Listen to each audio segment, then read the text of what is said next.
And now, Roma Wines, R-O-M-A, made in California for enjoyment throughout the world. Roma Wines present Suspense.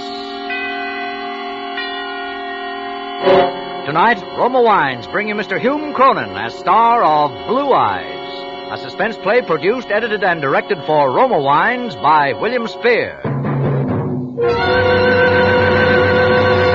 Suspense, radio's outstanding theater of thrills, is presented for your enjoyment by Roma Wines.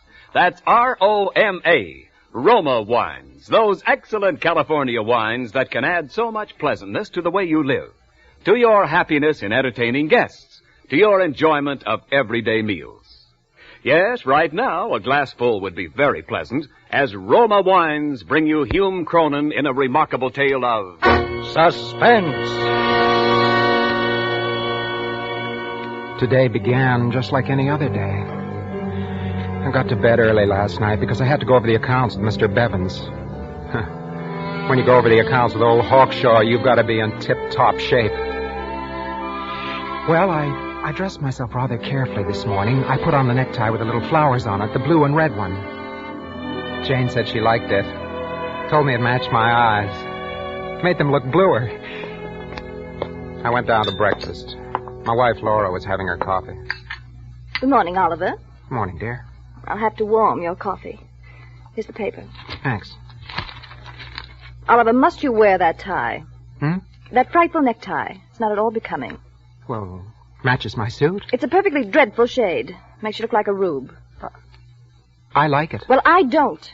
And I wish you wouldn't wear it. Oliver, aren't you listening to me? Oh, sure. I was reading. Oh, well, don't let my conversation disturb you. That's all right. Oliver. What's wrong now? Oliver, I don't know what's gotten into you lately. You forget things. You scarcely seem to hear a word I say. Aren't you feeling well? I feel fine. Why shouldn't I? Well, you look a bit drawn. I believe I'd better make an appointment for you with Dr. Thacker. Look, Laura, there's nothing the matter with me. I better get going now. I'll be late. But you haven't finished your breakfast. Well, that's all I want. I'm not very hungry. Where's my briefcase? On the hall table. Oliver, are you sure you're not ill? You look positively hollow-eyed. I never felt better in my life. Well... See you tonight, dear. Goodbye. Oliver. Yes? I hope you'll all... Oh, nothing. Goodbye. Laura was like that. A chronic worrier. She seemed to take delight in fretting about things that wouldn't even occur to the average person. Imagine me not feeling well. Why, I've never had a sick day in my life. There on the trellis was my prize rose bush. Climbing talisman, they call it. Suddenly, I was thinking of Jane. Perhaps if I put a rosebud in my buttonhole, Jane would notice. She'd say something about how the scent matched her perfume, and maybe we'd talk about roses. And I could impress her, because I know quite a lot about roses. I was just about to pick one of the buds. Well, good morning, Mr. Littlefield. Good morning. 2 letters for you today. Good morning, Mr. Crowley. Well, I see you doing a little gardening, Oh, no, I was just sort of looking the garden over. Well, it's a mighty fine garden you got there, Mr. Littlefield. Worked pretty hard on it, I suppose. Yes, I've given it my fair share of time. Oh, yes. A little too much, maybe, I beg your pardon? Well, it pays to be on the safe side, Mr. Littlefield. Now, of course, it ain't none of my business, but it seems to me that you're getting to look, a little peaked. You better go easy. Yes. Well, Son, you know. Good morning, Mr. Crowley. Yes, sir. Good morning to you, sir. I gotta get going anyway. It was the second time. The second time I'd heard it, and the day was hardly more than an hour old. First Laura, and now the postman. I felt all right. I felt swell. I thought of the rosebud again. I bent down, snipped off a bud from the bush, had to take the red cross pin out of my lapel to get the rose in, but I didn't mind taking the time. After all, 1 minute more or less never harmed anyone. I didn't know then how precious a minute can be. I glanced at my watch, 8:23. I had to run part of the way to the station. I arrived out of breath, panting, perspiring a bit, but I made it. Steve and Joe helped me aboard. Hey, Oliver, you ought to get an earlier start in the morning. I was delayed at the house. Boy, listen to old Ollie Quees. And you're the guy who used to be a track star in high school. Where's the old wind, Ollie? I'm all right. Just a second now. Now, seriously, Oliver, it's dangerous business for a man of your age to be running around that way. Man of my age. Listen to him. You'd think I was 80. Say, know what you need? Maxidrine. Pep you up, make you feel like a million. I tell you, there's nothing wrong with me. I got 2 or 3 here with me. A little box, pocket here somewhere. Ah, here we are. Let me make a little present. Non-habit forming, you know. Maxidrine? What do I want with Maxidrine? Just you keep them in your pocket. Take a half of one with some water when you get that sagged out feeling, you know? Pep you up like a million, make a new man out of you. It's getting to be just like a club. All you had to do to get a membership was to smile at me and say, Mr. Littlefield, you look a little sick. Mr. Littlefield, you look a little peaked. Mr. Littlefield, why don't you just find some nice quiet corner and go and curl up and die? Mr. Littlefield. It was 9 o'clock when I got to the office. I noticed a lumpy feeling in my solar plexus. Right here, a little on the left by my heart. It was just indigestion, of course. I got my accounts together and I went into Mr. Bevan's outer office. There was Jane at her desk. She looked lovely this morning. Sunlight coming through the Venetian blinds seemed to blend with her blonde hair. All at once, I wondered why I'd ever married Laura. Sunlight never did anything to her hair. Jane was busy and didn't see me come in. I coughed. Lightly. Oh, Mr. Littlefield, good morning. Good morning, Jane. I heard you cough. Do you have a cold? No, I haven't a cold. I never felt better in my life. Well, I'm sorry, Mr. Littlefield. I just thought... Forgive me, Jane. I didn't mean to snap at you. I guess I'm a little jumpy this morning. Well, I can understand your being jumpy. Mr. Bevins can certainly be an old bear if he finds a mistake in the books. He certainly can. But I wouldn't worry. You're well dressed for the occasion. That rose in your lapel should appeal to his more pleasant side. That is, if he has a more pleasant side. Just happened to notice the bud in one of the bushes in the garden this morning. I don't know why I wore it. It looks very nice. Thank you. It's a climbing talisman. Do you know anything about roses? No, I'm afraid not. They're my favorite flower, though.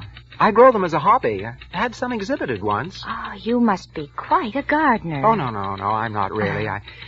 You see, there isn't a lot to growing a good rose. You just have to watch your soil carefully. Irrigate, of course. And roses take a lot of spraying, too. Oh, I see. And let me tell you, if you intend to exhibit your flowers, there mustn't be any evidence of insect damage. You see, a rose is judged first by its form and color, then substance, then... Excuse me. Oh, of course. Yes, sir. Have you seen Littlefield? Why, yes, sir. Why in the name of heaven has he come in here? Why doesn't he know he has a 9 o'clock appointment with me? Well, Mr. Bevins, Mr. Littlefield has been waiting for you in the outer office. You didn't call, sir. Is it necessary for me to call my employees after I've made a specific appointment? Well, I'm sorry, Mr. Bevins. I'm sure that Mr. Littlefield Littlefield's a fool. Have him come in here right away. Yes, sir. Mr. Littlefield, It's all right, Jane. I'll go right in. I walked toward the door. I could feel that lump inside of me getting bigger, almost choking. What right did Bevins have to say such things about me? And in front of Jane? I reached for the door handle and turned it. Well, Littlefield, what are you standing there for? Come in. Sit down. Littlefield, I believe you're aware of my sentiments regarding punctuality. I expect my employees to be on time. In fact, I demand that they do. Well, you see, Mr. Bevins... Never mind. We'll discuss the matter at a later date. Right now, I want to see the vouchers. Last month's. Yes, sir. Right here. Littlefield, these are the May vouchers. Oh. So they are. I'm sorry, Mr. Bevins. Here. Now, let me see the audit on these. Yes, sir. Not the sales slips, Littlefield, the audit. Oh. What the devil's wrong with you, man? What? A person would think you are completely addled. Addled? Well, I'm not addled. And I'm not a fool, either. You had no right to call me that, you understand? Littlefield, I think you must be ill. No, I'm not ill. Don't say I'm ill, because I never felt better in my life. All that's wrong with me, Mr. Bevins, is that I'm mad. Yes, that's the word for it. I think you are mad. Completely mad. That's not what I mean either, Mr. Bevins. I'm perfectly all right, except that I'm not going to sit here and listen to you calling me names. No, sir. I've got 17 years' worth of temper stored up right here, and I'm warning you, Mr. Bevins. I'd like to tell you just what I think of you. Get out of this office, Littlefield. If there's one thing I will not tolerate, it's insubordination. All right, Mr. Bevins, all right. So I'm insubordinate. And it may surprise you to know that I've wanted to be insubordinate for 17 long years. See here, young... 17 years I've worked for you, and what thanks have I ever had for it? $2 raises and listening to you about... Littlefield, get out! You're fired. I know. Sure, I'm fired. But that's all you can do to me, Mr. Bevins. All you can do is fire me. Why didn't you fire me a long time ago?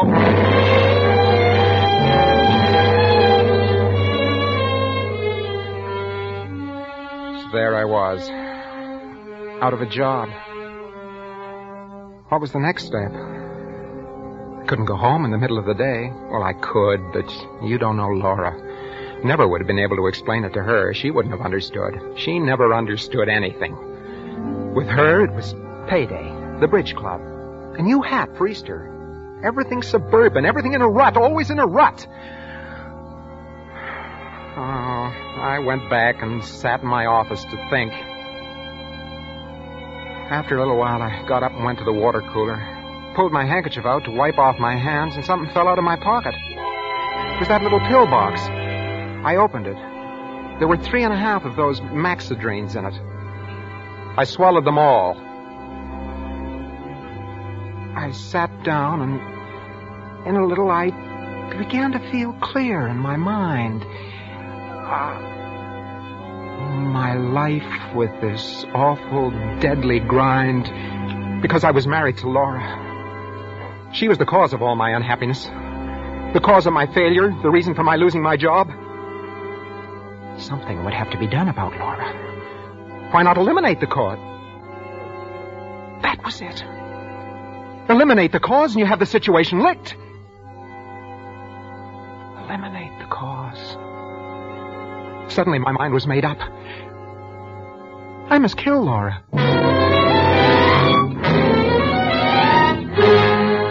For Suspense, Roma Wines are bringing you Hume Cronyn in Blue Eyes by Charles Smith and Lewis Reed. Roma Wines' presentation tonight in radio's outstanding theater of thrills, Suspense.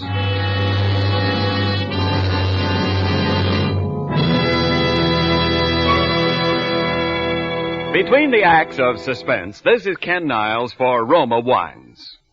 Every great artist creates many fine paintings, but there is usually one picture in which the artist's talents combine magnificently to produce a masterpiece. It is frequently so with wines. Long famed for the excellence of Roma wines, Roma, America's greatest vintner, has created a limited bottling of outstanding character, Grand Estate wines, each a masterpiece of fine winemaking. Yes, Grand Estate wines by Roma possess all the qualities of wine greatness, brilliant clarity, full fragrance, and soft, rich taste. For Roma vintners, with infinite patience and age-old skill, have captured, from choicest grapes, the ultimate in wine goodness. That is why discriminating wine users everywhere recognize Grand Estate wines as the crowning achievement of vintner skill. Tomorrow, enjoy the delightful experience awaiting you in Grand Estate California wines. For gracious hospitality before dinner, serve your guests Grand Estate medium sherry. For smart afternoon or evening entertaining, delight everyone with Grand Estate Ruby Port or Golden Muscatel.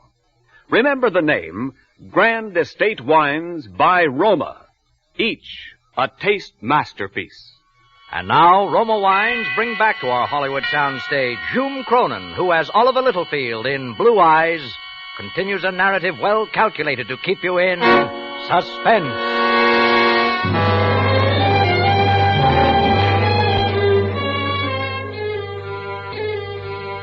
Murder's a tough proposition. Takes a lot of thought. Mustn't be messy or violent. It's got to be quick and effective. Or else a guy stands a chance of getting caught.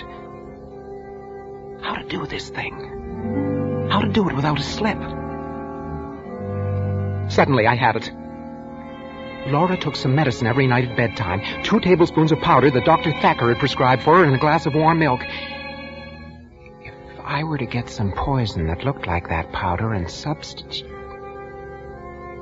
Yes. That was perfect. It couldn't miss. Quick and effective.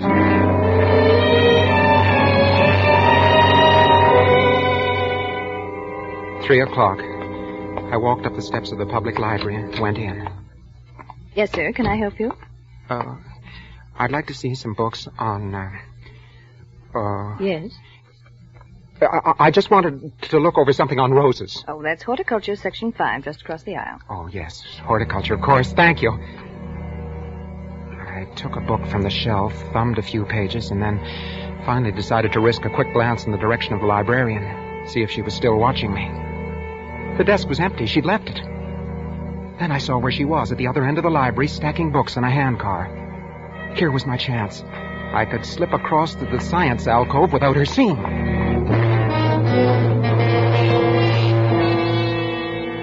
I went to the section marked Science, Medicine. Looked in the card index file under P. Pharmacology. Here it is. Pharmacology and Therapeutics by Walter A. Bastido, Ph.D., M.D. Someday I'm going to look up those initials and find out what they mean. I found the book. The index said, look under hydrocyanate acid and cyanate. And there it was. Cyanate, used as intensifier in photographic development. 2.5 grains of this cyanate is reckoned to be a lethal dose. I could buy the stuff in a photographic store. 2.5 grains. Fatal. Pardon me, sir. Oh, yes? I'd like to put these books away if I may. Oh, you're the gentleman who was looking for books on roses. Yes, I was. Well, I'm afraid you're in the wrong department, sir. I told you a moment ago you'll find everything on roses. Oh, it was clumsy of me. I'm terribly sorry, sir. Oh, it's all right. It's my fault. I was in the way. Oh, you dropped your book. Here. Thank you. What? This isn't a book on roses at all. It's pharmacology. Oh, well, what do you know about that? I must have picked up the wrong book somewhere. Yes, you must have. She stared at me as I put the book back on the shelf. I turned and walked away. I could feel her eyes following me through the door. I was conscious of that lump under my heart again. Felt heavy and hard like a rock. And there was a dryness in my throat, too. I swallowed a few times to get rid of it. At 4th and Sutter, there's a photographic supply place. Good afternoon, sir. Good afternoon. I'd like some cyanate, please. Oh, how much do you want, sir? Oh, enough to treat some negatives with. Quite a few negatives. Yeah, about 2 pounds? Yes, I think that'll be fine. Well, I'll wait for you. What kind of camera have you been using? What? Oh, I have a Brownie camera. Brownie, eh? Yeah. A lot of people are going back to them since the war. You can take good pictures with a box camera if you use it right. You know what they say. It's not the camera, but the man behind the camera that makes the picture. Yes. What size negative do you shoot with it? Negatives? Well, as far as negatives go, I 3 1/4 by 3 1/4, probably. That's what most brownies take. Yes, that's the size. I wasn't going to be able to keep this up much longer. I was bound to make a slip sooner or later. Couldn't say I was in a hurry. He might get suspicious. A man buying poison shouldn't ever be in a hurry. Why was he taking so long? I could feel perspiration on my forehead, cold and damp. The room began to look lopsided. Everything seemed to be swaying. Grip the counter with both hands. Grip it tightly. Now smile. Yeah. Here you are, sir. That'd be 57 cents. Yes, here. Thank you. Hey, just a minute. Hey, mister. Hey. I heard him shout after me, but I kept right on walking, faster. So a photographic studio was just like a drugstore after all. If you bought poison, you had to sign for it. Well, I wasn't going to. No, sir, I wasn't going to. I ducked around the corner. Hey, mister. Hey, officer, you see a fellow just come out of here? What fellow? Gray suit, blue tie, rose in the buttonhole. No? Well, he's gone. Now, what do you make of that? The guy gives me a 20 instead of a 1 and disappears. Well, I can do business like that all day long. I won't forget that, gent. No, sir.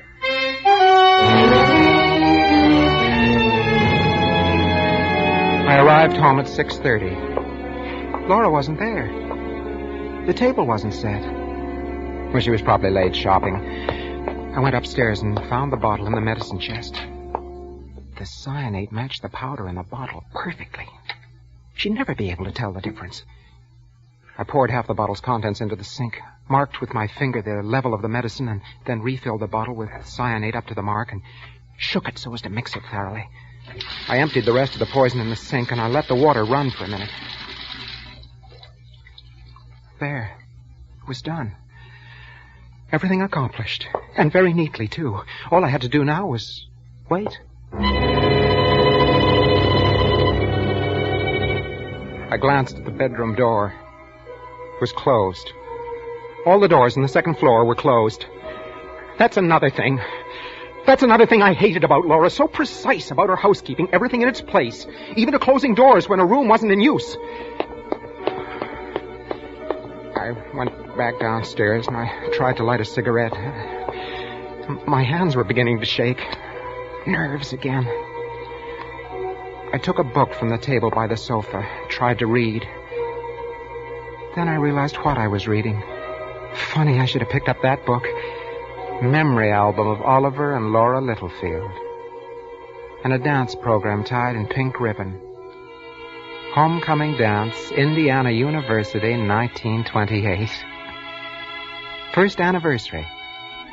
Oliver and Laura Littlefield celebrating their first anniversary, July the 12th, 1929. They invite you to an informal tea. Suddenly, I was lonesome for Laura. I missed her. Where was she? Why was she so late? I wanted to hear her voice. Even if she nagged me, it didn't really matter. I wanted to hear her say something.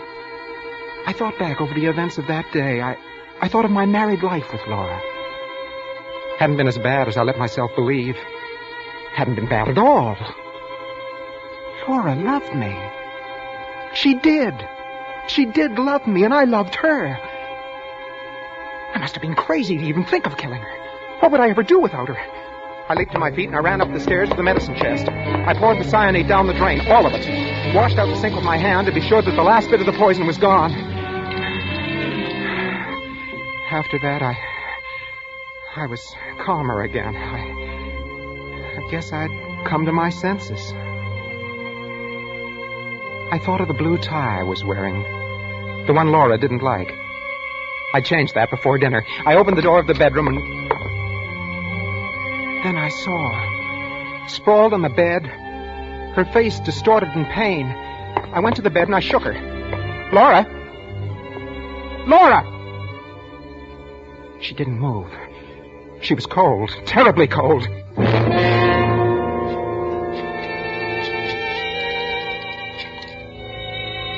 Hello? Hello, Dr. Thacker? Doctor, this is Oliver Littlefield. Can you come over right away? Something's happened to my wife. I think she's dead.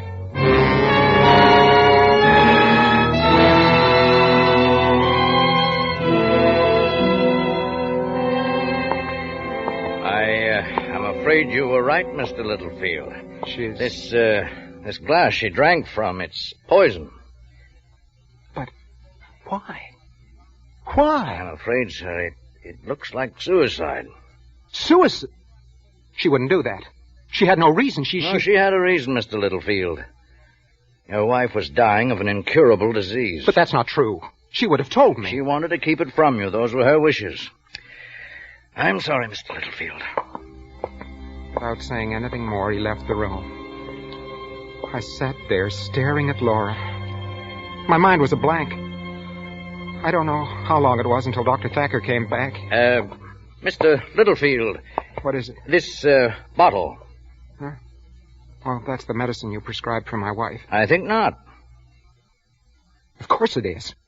Why, what are you talking about? I didn't prescribe cyanate. Well, It seems that I may be obliged to revise my diagnosis of your wife's death. I don't understand. Well, really, Mr. Littlefield, isn't it quite obvious? Your wife's death was caused by a lethal dosage of cyanate.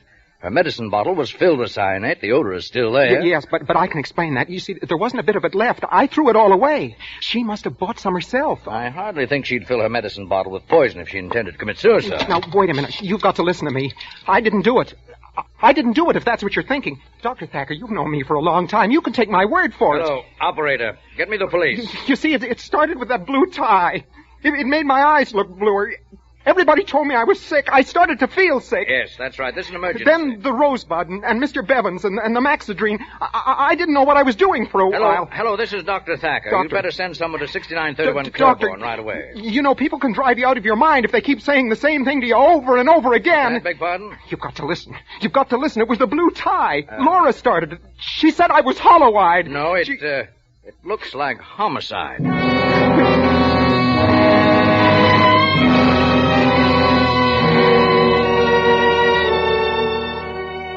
12 hours. It all happened in 12 short hours. But since then, the hours have been long, endless eternity. How long will I have to wait? How long until they file out of that room and tell me what I already know? The coroner's jury found that Laura Littlefield met her death by poisoning. It's recommended that her husband, Oliver Littlefield, be held to answer. I can hear it now. There's no other verdict. The testimony of the librarian, the clerk at the photographic store, the doctor. Powerful evidence that lies. Damning evidence that'll send Oliver Littlefield to the electric chair.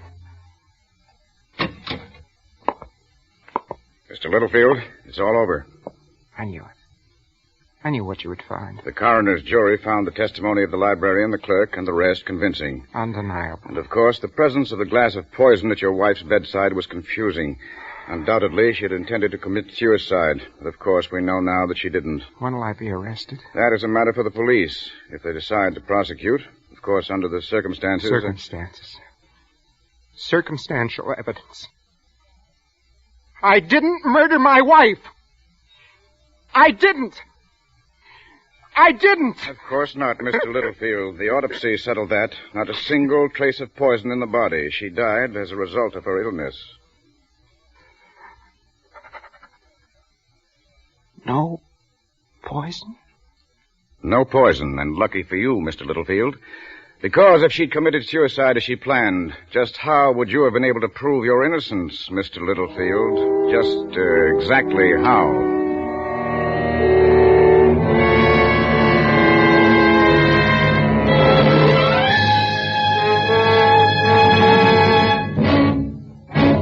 Suspense. Presented by Roma Wines, R-O-M-A, made in California for enjoyment throughout the world. This is Ken Niles for Roma Wines. One more day to Labor Day weekend, the traditional occasion for tasty outdoor barbecues or picnics, and your last chance to select the delicious Grand Estate wines that can add so much pleasure and good taste to your holiday dining. Yes, Grand Estate wines are becoming the choice of discriminating wine users everywhere. For in Grand Estate wines by Roma, you enjoy the brilliant clarity, full fragrance, and mellow taste that distinguish truly great wines. Your first sip of Grand Estate wine will convince you that in Grand Estate there is a difference born of choicest grapes and the patient, priceless skill of Roma, America's greatest vintner. So this weekend, enjoy the magnificent taste harmony of Grand Estate California Burgundy and juicy charcoal broiled steaks or grilled hamburgers. Or bring out the full flavor of chicken with glorious Grand Estate California Sauterne. Remember the name Grand Estate Wines by Roma, crowning achievement of vintner skill. Hume Cronyn appeared through the courtesy of Metro-Goldwyn-Mayer, producers of the Technicolor musical Holiday in Mexico. Next Thursday, same time, Roma Wines will bring you Mr. Robert Young as star of Suspense, radio's outstanding theater of thrills. Produced by William Spear for the Roma Wine Company of Fresno, California. This is CBS, the Columbia Broadcasting System.